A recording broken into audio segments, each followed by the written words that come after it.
When we examine how much this is costing the taxpayers, when we've got a government telling us how we've got to get a budget back into surplus, and we see no end in sight to the amount of money we're going to spend on this process,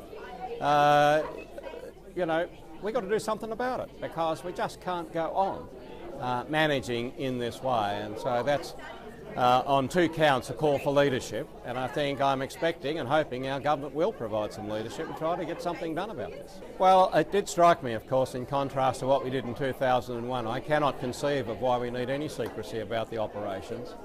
I ask myself, isn't it better that everybody knows what's going on, so that at least the government doesn't have to duck and weave for cover when something goes wrong?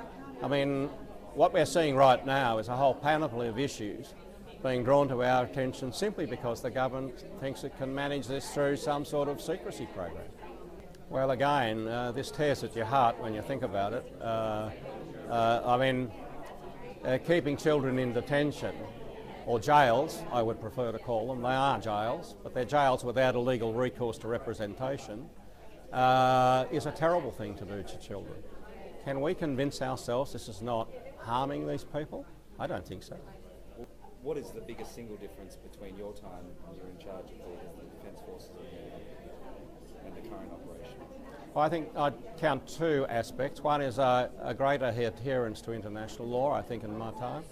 And secondly, much more transparency into what was going on a day-to-day basis.